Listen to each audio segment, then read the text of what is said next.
हरे कृष्णा, राधे राधे। आज हम इस वीडियो में एक भक्त की और चर्चा करेंगे।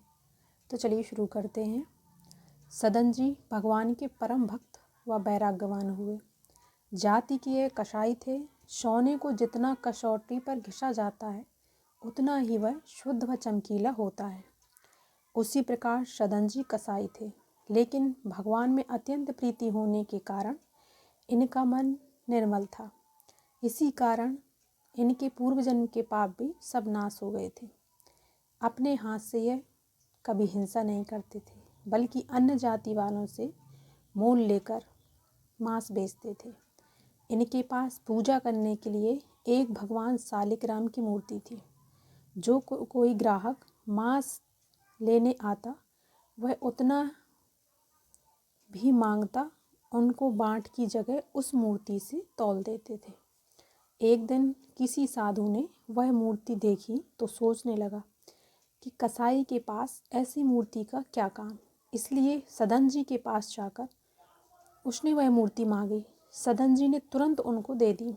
रात को स्वप्न में भगवान ने उस साधु से कहा कि हमारी मूर्ति तू कहाँ लेके जा रहा है, वहीं पहुँचा दे। साधु ने कहा, महाराज, ऐसी नीच जाति में आपका निवास कैसे हो सकता है। तब भगवान ने फिर कहा कि मैं उस कसाई के यहाँ बड़ी प्रसन्नता से रहता हूँ। जब वह मुझे अपनी तराजू के पल्ले पर रखता है तो मुझे ऐसा मालूम होता है कि मैं झूले में बैठा हूँ। जब वह ग्राहक से बातचीत करता है तो मुझे कीर्तन करता हुआ मालूम पड़ता है। लाचार होकर साधु दिन निकलते ही भगवान की मूर्ति को लेकर सदन जी के पास पहुँच गए और सब बात कहकर सदन जी को वह मूर्ति दे दी। सदन जी सब वार्ता सुनकर प्रेम में मगन हो गए और उसी समय हृदय में वैराग उत्पन्न हो गया और सब गृहस्थाश्रम को त्याग कर जगन्नाथपुरी को चल दिए। मूर्ति का सिंहासन सिर पर रख लिया। रास्ते के एक गांव में कोई स्त्री इनके सुंदर स्वरूप को देखकर इन पर मोहित हो गई। उससे बड़े प्रेम से इनको भोजन कराया और रात को इनके संग ही रहने का चलने का आग्रह करने लगी। लेकिन सदन जी ने तत्काल ही कहा कि प्राण रहते तो ये काम मुझसे कभी नहीं होगा। स्त्री यह समझी कि जब तक मेरा पति जीवित है तब तक यह कर्म मुझसे ना होगा। ऐसा समझकर तुरंत ही अपने सोते हुए पति को मार आई और कहा, मैंने आपकी आज्ञा अनुसार अपने पति को मार डाला है, अब तो आप साथ ले चलिए। सदन जी ने कहा, तू बड़ी मूर्ख स्त्री है। अरे हम तो वैरागी हैं, हम तो पहले से ही कह चुके हैं कि यह काम हमारे बस का नहीं है। जब इन्होंने किसी प्रकार भी नहीं माना तो स्त्री जोर जोर से रोने लगी और चिल्लाने लगी कि हाय, इस साधु ने मेरे पति को मार डाला है और मुझे भगा के ले जाना चाहता है। यह शोरगुल सुनकर वहाँ बहुत भीड़ जमा हो गई और सदन जी को पकड़कर बहुत से मनुष्य कोतवाली को ले गए।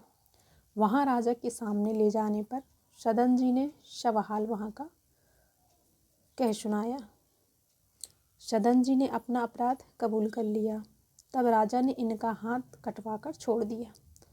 सदन जी को हाथ कट जाने से किंचित भी दुख नहीं हुआ, बल्कि उन्होंने अपने पूर्व कर्म के अनुसार पूर्व कर्मों का फल समझकर भगवान का स्मरण करते हुए जगन्नाथपुरी को प्रस्थान कर गए।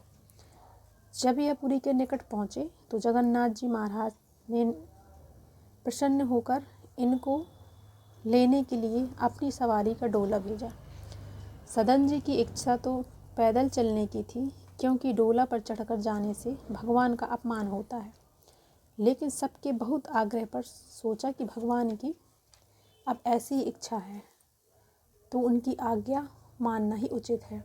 ऐसा विचार कर डोला पर सवार होकर मंदिर में पहुँचे।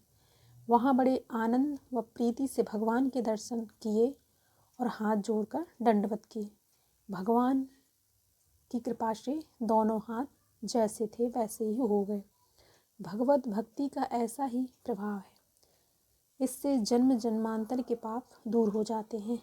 महाभारत में लिखा है कि चारों वेद का पंडित भी यदि मेरा भगवान भक्त नहीं है तो उसे भी मैं प्राप्त नहीं कर सकता, वो मुझको प्राप्त नहीं कर सकता।